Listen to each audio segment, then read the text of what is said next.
जब गायकी दुनिया में आपका जो है चेहरा काफ़ी पॉपुलर है, कई सारे दिलों पर आप लाखों दिलों पर राज भी करते हैं, इसके बावजूद राजनीतिक में आना कहीं पब्लिसिटी के लिए तो नहीं है। जन सुराज 243 सीटों से लड़ रही है।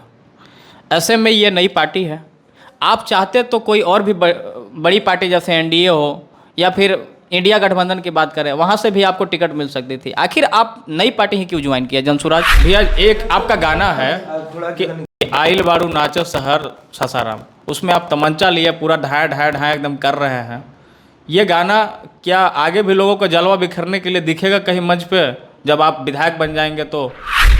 रेवंत रेड्डी, उन्होंने बिहारियों के डीएनए पे सवाल उठाया और कांग्रेस पार्टी में राहुल गांधी के साथ जो अभी यात्रा चल रही थी उन लोग की कोई, पहले ये लोग हेलीकॉप्टर से घूम के चले जाते थे, लेकिन प्रशांत किशोर जी जब से बिहार में पैदल चलना शुरू किए, सभी हेलीकॉप्टर वाले नेताओं को धरातल पे उतरना पड़ रहा है। अगर हरा विधानसभा की जनता अगर आपको इस बार विधायक बना दी तो आप इनके लिए क्या क्या काम करेंगे भैया, एक बार जरूर बताएं, क्योंकि आस है आपसे। और पावन भैया के जब चुनावी माहौल चल रहा था प्रचार प्रसार में, आप भी उसमें प्रचार करने गए थे, और भी जो है भोजपुरी इंडस्ट्रीज के लोग आए थे, गायक आए थे, तमाम वो अभिनेत्री भी आई थी। तो अभी आपको क्या लगता है, आप चुनाव माहौल में घूम रहे हैं, प्रचार प्रसार कर रहे हैं, तो पवन भैया क्या आपके साथ प्रचार में आएंगे या नहीं आएंगे? हम लोग जाते हैं गाँव में घूमने के लिए, नाली वैसे बह रहा है, कहीं भी जल निकासी का 400 से ज़्यादा गांव हैं इस विधानसभा में। मैं आपको दावे के साथ कर रहा हूँ कि कम से कम 300 गांव में जल निकासी की सुविधा नहीं है, पानी रोड पे बहता है। यही तो स्थिति है। अगर के जो किसान हैं अभी खाद के लिए बहुत परेशानी हो रही है, कतारबद्ध लाइन लगने पड़ रहा है, इसके बावजूद जो रेट है उस रेट पे नहीं मिल रहा है, कहीं महंगा मिल रहा है, कहीं मिल भी नहीं रहा है। तो ये परेशानी दूर कैसे होगा जब आप आएंगे? नमस्कार, मैं प्रशांत कुमार और आप देख रहे हैं टाइम्स ऑफ बिहार।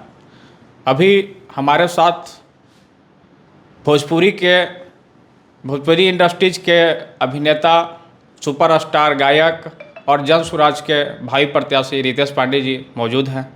आइए इनसे जुड़ते हैं और कई सारे सवालों पे बात करते हैं, राजनीतिक से भी और गायकी से भी, और इनके जो फिल्म इंडस्ट्रीज का अभिनेता बन चुके हैं जैसा कि हमने बताया आपको, तो उनसे भी जुड़े सवालों का हम इनके साथ जवाब खोजेंगे। आइए इनसे जुड़ते हैं और बात करते हैं। जी, आपका टाइम्स ऑफ बिहार में स्वागत है सर। बहुत बहुत धन्यवाद सर।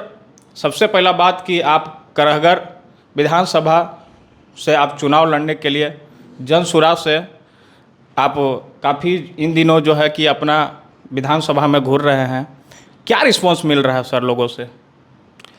सबसे पहले मैं क्लियर कर दूं कि हम सिर्फ और सिर्फ चुनाव लड़ने के लिए नहीं घूम रहे हैं। हम लोग बिहार में बदलाव चाहते हैं, सकारात्मक बदलाव चाहते हैं। हम लोग बिहार को इस बदहाली से निकालना चाहते हैं, इसलिए हम लोग करहगर सहित पूरे बिहार में घूम रहे हैं और रिस्पांस बहुत अच्छा मिल रहा है। घूमने के दौरान सर आपका मिजाज, आपका तबीयत कैसा है, हमारे दर्शकों को ज़रा बताएं।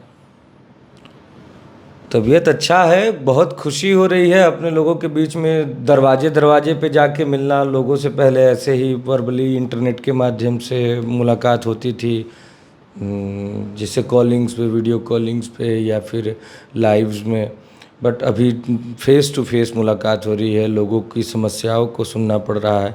देखिए, एक बात तो तय है, लोग इस बदहाली से कुता चुके हैं। लोग बहुत जल्द से जल्द इस बदहाली से निकलना चाहते हैं। जैसा माहौल है बिहार में, आज से 40 साल पहले भी हम सबसे गरीब राज्य थे, आज भी सबसे गरीब राज्य हैं। आज से 40 साल पहले भी पढ़ाई लिखाई साक्षरता दर में सबसे नीचे थे, आज भी सबसे नीचे हैं। हमारे बिहार के युवा दिल्ली, बम्बई, गुजरात में जाके उनको मजदूरी करना पड़ रहा है। मजदूरी भी सम्मान से नहीं कर पाते हैं। बिहारी शब्द एक गाली की तरह इस्तेमाल किया जाता है। तो जिसके डीएनए पे भी आरोप लगा दिया जाता है, बिहारियों का डीएनए पे भी कहीं ना कहीं वार किया जाता है। तो जो डीएनए पे आरोप लगाते हैं वो उनको लाके बिहार में प्रचार कराती है कांग्रेस पार्टी। जिन्होंने, जो तेलंगाना के मुख्यमंत्री, क्या नाम है उनका, स्टालिन स्टालिन नाम नहीं है, कुछ तो नाम है, जो नाम अभी मैं बोल रहा हूँ, तेलंगाना के चीफ मिनिस्टर हैं रेवंत रेड्डी। उन्होंने बिहारियों के डीएनए पे सवाल उठाया और कांग्रेस पार्टी में राहुल गांधी के साथ जो अभी यात्रा चल रही थी उन लोग की कोई, पहले ये लोग हेलीकॉप्टर से घूम के चले जाते थे, लेकिन प्रशांत किशोर जी जब से बिहार में पैदल चलना शुरू किए, सब ये हेलीकॉप्टर वाले नेताओं को धरातल पे उतरना पड़ रहा है। और देखिए कितने दुख की बात है कि जो बिहारियों के डीएनए पे सवाल पैदा कर रहे हैं तेलंगाना के चीफ मिनिस्टर रेवंत रेड्डी, उन्हीं को ला के बिहारियों के सामने बिहार में प्रचार किया जा रहा है। बिहारी माफ़ करेगा इस बात पे? बिहारी आखिर विपक्ष के नेता शांत क्यों बैठे? आखिर इस बात का जवाब उनको वहीं पे क्यों नहीं दिए? आखिर जब प्रचार प्रसार हम लोग दे तो रहे हैं, हम लोग सवाल उठा रहे हैं, सवाल तो हम लोग शुरू से उठा रहे हैं। आदरणीय प्रशांत जी उसी दिन कहे कि भाई जो बिहारियों के डीएनए पे सवाल उठा रहा है उसको ला के आप प्रचार करा रहे हैं। अब कांग्रेस पार्टी अब इतना निचले स्तर का कार्य कर रही है, भाई तो बिहार के लोगों के गाल पे तमाचा ही है ना कि भाई जो तुम्हारे डीएनए पे सवाल उठा रहा है उसी को ला के देखो हम तुम्हारे सर पे बैठा रहे हैं चारों तरफ। सर जो एनडीए पार्टी है, एक तरफ लोगों को ट्रेन मुहैया कराती है, यहाँ के जो बच्चे हैं जो दूसरे स्टेट में जाते हैं काम के लिए प्लान करते हैं, उनको ट्रेन देती है, सुविधा देती है, और जब उस स्टेट में वो कार्य कर रहे होते हैं तो वहाँ के लोग उन्हें विवश करते हैं कि आप हिंदी बोलो। जैसे कि महाराष्ट्र में आप आए दिन देखे होंगे, वहाँ हिंदी वालों को हिंदी बैन करके वहाँ बोला जा रहा है कि मराठी बोलो, आप हिंदी नहीं बोल सकते हो। इस पर आप क्या कहेंगे? इस पर क्या कहा जाए? ये देखिए ये दुर्दशा है, क्योंकि हमारे भारत का राष्ट्रीय भाषा हिंदी है नहीं, और इस भाषा के साथ ऐसा दुर्व्यवहार करना कहीं ना कहीं जो जनता है उसके लिए। हम देखिए क्या है कि भाषा कोई भी हो, आपको अपनी भाषा कहीं भी बोलने का अधिकार है, ये संवैधानिक अधिकार है हमारा जी। इस पे जो हाथ उठा रहा है महाराष्ट्र में भाजपा की सरकार है। हमारे संवैधानिक अधिकार पे हाथ थप्पड़ मारा जा जाए। जो लोग हिंदी बोल रहे हैं, बिहार के लोग जो बाहर जाके महाराष्ट्र में हिंदी बोल रहे हैं, उन्हें गाल पे थप्पड़ मारा जा रहा है। ये हमारे संवैधानिक अधिकार पे चोट है कि भाई हमें जो भाषा आती है हम बोलेंगे, लेकिन हमसे ज़बरदस्ती कोई भाषा बुलवाया जा रहा है, जो कि मेरा दोस्त नहीं। अब हमें आती ही नहीं है तो हम कहाँ से बोलेंगे? हमें जब आती नहीं है तो कहाँ से बोलेंगे? तो हमें ज़बरदस्ती बुलवाया जा रहा है, ज़बरदस्ती उसके लिए पीटा जा रहा है। ये जिल्लत और जलालत की ज़िंदगी बिहार के युवा जी रहे हैं, बम्बई में, महाराष्ट्र में।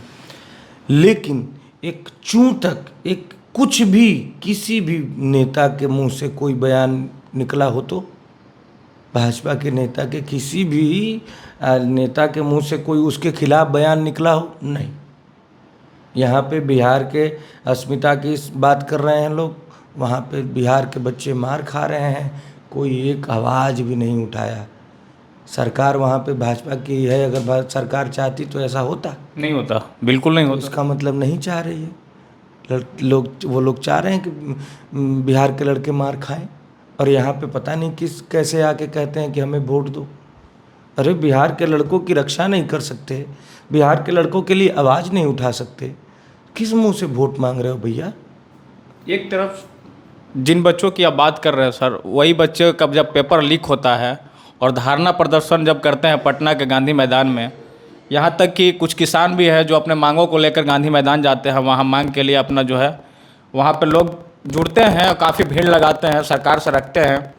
दूसरी तरफ महिलाएं भी जाती हैं अपने मानदेय को लेकर तो तमाम वो बातों को रखती हैं, लेकिन बदले में उनको क्या मिलता है? लाठी डंडा। हम लोग तो शुरू से कह रहे हैं ये लोकतंत्र नहीं रह गया है, ये हो गया है लाठी तंत्र। बीपीएससी से लेके छात्रों से लेके महिलाओं से लेके जो भी अपना अधिकार मांगने के लिए गया है पटना, उस पे लाठियां बरसाई गई हैं। आप देखिए पिछले कई सालों का रिकॉर्ड उठा के देख लीजिए, लोग जाते हैं अपनी मांग को रखने के लिए, उन्हें लाठियों से पीटा जाता है। तो अब चुनाव में, अभी चुनाव है ना, लोग इन सब चीज़ों को भूले नहीं हैं। जिन माओं के बेटों के ऊपर लाठियां पड़ी हैं, वो क्या माएँ देंगी इन लोगों को वोट? इन लोगों को वोट नहीं मिलेगा।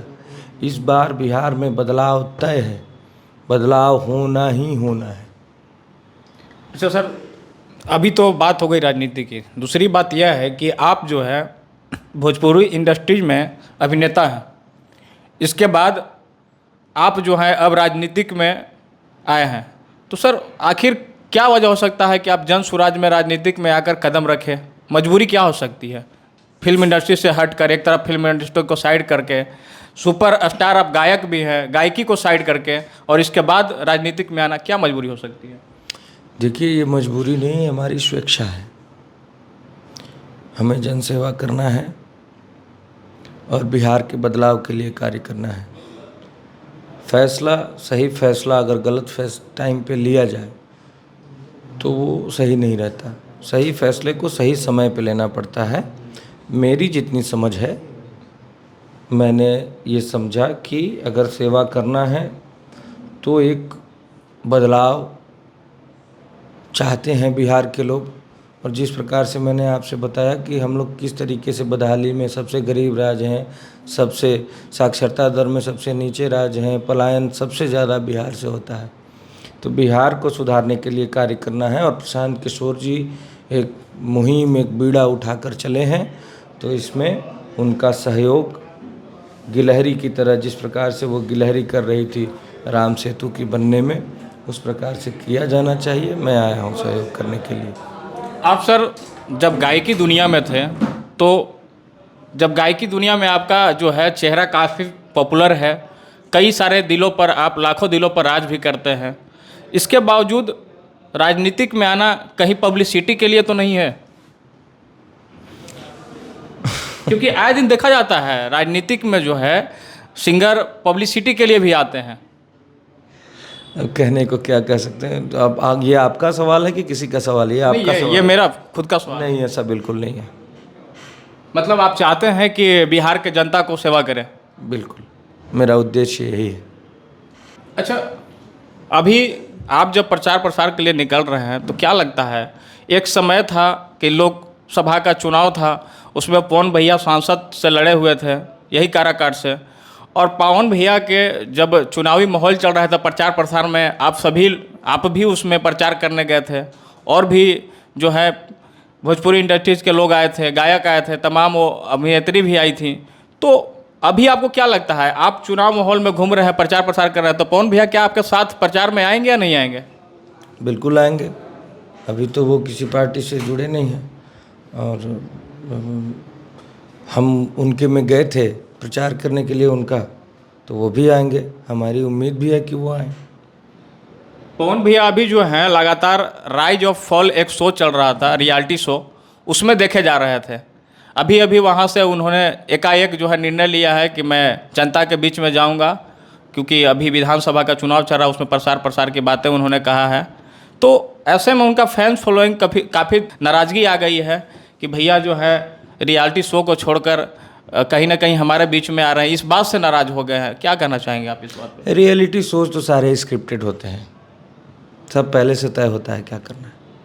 अच्छा, और आइए अब हम जुड़ते हैं थोड़ा राजनीतिक से और कुछ सवाल करते हैं। जन स्वराज पार्टी का नारा है सही सोच और सही लोग, तो आप खुद को इस नारे से कैसे जोड़ते हैं? ये हमारा सवाल है भैया।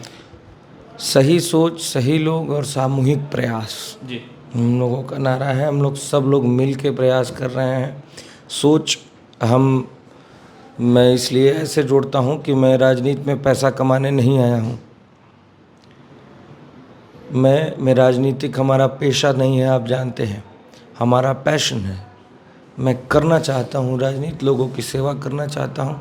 इस तरीके से मैं जोड़ता हूँ इस नारे के साथ अपने आप को। बिहार विधानसभा 2025 के चुनाव में जन स्वराज 243 सीटों से लड़ रही है। ऐसे में ये नई पार्टी है, आप चाहते तो कोई और भी बड़ी पार्टी जैसे एनडीए हो या फिर इंडिया गठबंधन की बात करें, वहाँ से भी आपको टिकट मिल सकती थी। आखिर आप नई पार्टी ही क्यों ज्वाइन किया, जन स्वराज? हम पहले ही बोले कि भाई हमें सेवा करना है, बिहार को बदहाली से निकालना है, तो हमें लगा कि भाई सबसे अच्छा विकल्प हमारे पास जन स्वराज ही है, तो हम जन स्वराज में हैं। आप भभुआ विधानसभा सीट चुनाव लड़ने की इच्छा जताए थे, क्या ये सही बात है? बिल्कुल सही बात है। तो अभी क्या लगता है आपको, भभुआ से टिकट मिलेंगे या फिर करगहर से? जहाँ से जिम्मेदारी मिले वहाँ से तैयार हैं, नहीं मिलेगी तो उसके लिए भी तैयार हैं। पार्टी के साथ हैं, पार्टी के साथ जुड़ के पार्टी की बातों को लोगों तक पहुंचाएंगे। अच्छा, यहाँ के करहगर विधानसभा 209 के जो अभी वर्तमान विधायक हैं वो संतोष मिश्रा जी हैं। कहीं ना कहीं कांग्रेस पार्टी से ताल्लुकात रखते हैं, कांग्रेस पार्टी के ही वो विधायक हैं। तो उनका कार्यकाल, जब आप जाते होंगे फील्ड में, तो लोग उनका भी कार्यकाल को कहीं ना कहीं आपके सामने रखते होंगे।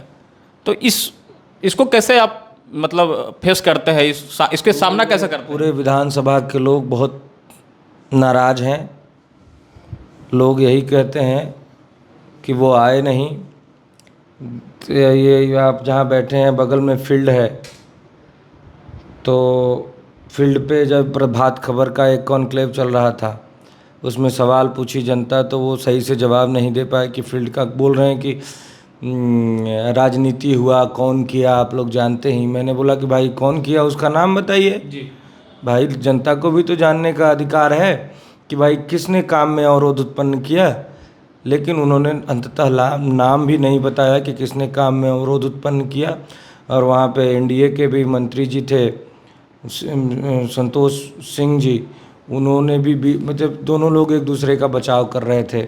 उन्होंने माइक ले लिया, फिर वो उन्होंने नाम बता नहीं, मतलब अंततः नाम नहीं बताया गया कि किसने काम में अवरोध उत्पन्न किया था। कि फील्ड में आप समझिए, इतने जगजीवन बाबू के नाम से स्टेडियम है, उसमें आज की डेट में बत्तख चल रहे हैं। वो फील्ड है, क्रिकेट ग्राउंड है लोगों के खेलने का, उसमें बत्तख चल रहे हैं। ये स्थिति है यहाँ पे, कोई काम नहीं हुआ। गलियाँ में कई जगह में हम लोग जाते हैं गांव में घूमने के लिए, नाली वैसे बह रहा है, कहीं भी जल निकासी का 400 से ज़्यादा गांव हैं इस विधानसभा में। मैं आपको दावे के साथ कर रहा हूँ कि कम से कम 300 गांव में जल निकासी की सुविधा नहीं है, पानी रोड पे बहता है। यही तो स्थिति है। 90 के दशक से भी आरजेडी का कहीं ना कहीं बिहार में सरकार रहा। इसके बाद 20 साल से लगातार नीतीश जी का सरकार है। अभी क्या लगता है, जन स्वराज झंडा गाड़ पाएगा इस बार बिहार में? बिल्कुल, मैं बोल तो रहा हूँ भैया आपसे कि जनता अकुताई हुई है इस बदहाली से निकलने के लिए। जनता निकलना चाहती है। आप समझिए कि जिन घरों की, जिन माँओं के बच्चे, कौन माँ चाहती है कि उसका बच्चा जाके बाहर नौकरी करे? कौन माँ नहीं चाहती कि भाई जो बच्चा जब ड्यूटी पे जाए तो 2 रोटी उसके हाथ से खा के जाए, उसके हाथ का बनाया हुआ। कौन पत्नी चाहती है कि उसका पति उसको छोड़ के बाहर में रहे? जिन लोगों 60 लाख से ज़्यादा बच्चे, 50 से 60 लाख से ज़्यादा बच्चे बिहार से ज़्यादा, तो एक एक परिवार समझिए 60 लाख परिवार के बच्चे हैं बाहर। उन परिवारों के लोग देंगे इन लोगों को वोट? बिल्कुल नहीं देंगे। लोग निकलना चाहते हैं इस बदहाली से। इस बार बदलाव तय है। अच्छा, जन स्वराज के जितने भी सभा होते हैं, कहीं ना कहीं उसमें आप प्रशांत किशोर जी से पहले जाते हैं। आखिर क्यों? लोगों का जो भीड़ है वहाँ इकट्ठा रहे इसलिए जाते हैं, या फिर आप प्रचार प्रसार में जुड़कर जन स्वराज की बातों को रखने का कोशिश करते हैं? आखिर क्या, किस भावना से जाते हैं वहाँ पे?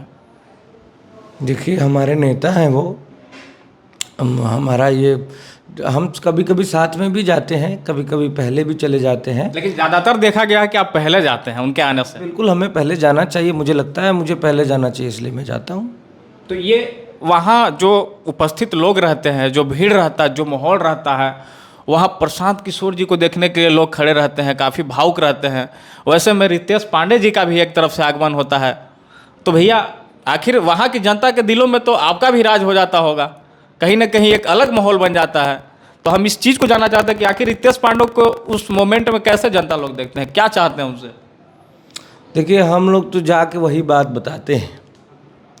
लोग वहाँ पे आदरणीय प्रशांत जी को सुनने के लिए आते हैं जी। हम जाते हैं तो हमसे भी बातचीत होती है, हम अपनी बातों को रखते हैं, लोग उससे सहमत होते हैं। लोगों से भाई अब क्या करना है, मैं आप इस 100 की बात की एक बात तो मैं बता ही दिया कि सारे लोग इस बार बदहाली से निकलना चाहते हैं। लोग इस बार बदलाव करके रहेंगे, देखिएगा। करहरा विधानसभा की जनता अगर आपको इस बार विधायक बना दी तो आप इनके लिए क्या क्या काम करेंगे भैया, एक बार जरूर बताएं, क्योंकि आस है आपसे। सिर्फ करघर ही नहीं, करघर बिहार में ही आता है। हम लोग पूरे बिहार की बात कर रहे हैं। शिक्षा व्यवस्था सबसे पहले सुधारेंगे। सबसे पहले ये जो शिक्षा व्यवस्था है जिसमें करोड़ों अरबों का फंड जा रहा है सरकार का और कोई काम नहीं आ रहा है, लड़का सब खिचड़ी खा के वापस चला आ रहा है। पढ़ाई नाम का चीज़ नहीं है। जहाँ बिल्डिंग है वहाँ मास्टर नहीं है, जहाँ मास्टर है वहाँ बिल्डिंग नहीं है, जहाँ दोनों है वहाँ पढ़ाई नहीं है। ये स्थिति है, किसी से छुपा नहीं है बिहार में कैसी शिक्षा व्यवस्था है। पहली बात हम लोग शिक्षा पे काम करेंगे, दूसरी बात पलायन पे काम करेंगे। लोगों को पलायन नहीं करना पड़ेगा बिहार से, बिहार में ही कारागार आता है। तीसरी बात, हम लोगों को यहाँ पे पूंजी की व्यवस्था कराएंगे, पूंजी की व्यवस्था कराएंगे। जो लोग बाहर जाते हैं मजदूरी करने के लिए, एक न एक दिन ऐसा आएगा कि लोग दूसरों को यहाँ काम देंगे। कारागार विधानसभा में सबसे पहले इस फील्ड का बढ़िया से सुंदरीकरण कराएंगे हम लोग कि बच्चों के खेलने की व्यवस्था सही हो। खेल कूद भी बहुत ज़रूरी है जीवन में, तो पहले फील्ड का सुंदरीकरण करेंगे और जो बिहार से जुड़े मुद्दे हैं वो कारागार में लागू होंगे ही। शिक्षा, पलायन और यहीं पे पैसे की व्यवस्था कराएंगे कि किसी को बाहर जाके नौकरी न करना पड़े। कारागार के जो किसान हैं अभी खाद के लिए बहुत परेशानी हो रही है, कतारबद्ध लाइन लगने पड़ रहा है। इसके बावजूद जो रेट है उस रेट पे नहीं मिल रहा है, कहीं महंगा मिल रहा है, कहीं मिल भी नहीं रहा है। तो ये परेशानी दूर कैसे होगा जब आप आएंगे? जब तक से व्यवस्था नहीं बदलेगी ये परेशानी दूर नहीं होगी।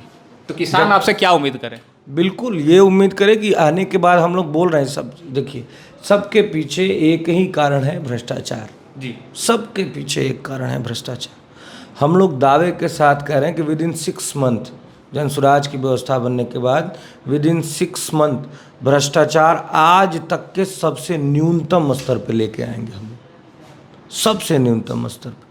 जब भ्रष्टाचार कम होगा सारी चीज़ें अपने आप सही हो जाएंगी। अच्छा, एक बात और रह गया भैया, सबसे बड़ी बात है वो आप लास्ट तक बता के जाएंगे कि शिक्षा व्यवस्था में तो प्रशांत जी हमेशा बात करते हैं कि शिक्षा में सुधार होगा, पलायन रोकी जाएगी।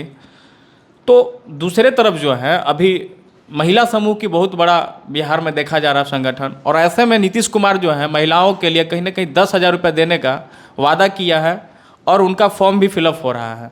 तो आपको क्या लगता है ये नीतीश कुमार का एक तरह से लुभान्वित करने का तरीका है या फिर सच में उन्होंने दीदियों को आर्थिक लाभ का जो है अरे भैया ये सीधे सरकार की तरफ जो वोट जो नहीं होते हैं, जो कानूनन जुर्म है वोट खरीदना, वो उस टाइप का प्रयास किया जा रहा है सरकार की तरफ से। क्या नीतीश कुमार जी अपने घर से थोड़ी दे रहे हैं, तो हम ही लोग का पैसा है ना, ये हम ही, हमारा, आपका और बिहार की आम जनता का पैसा है।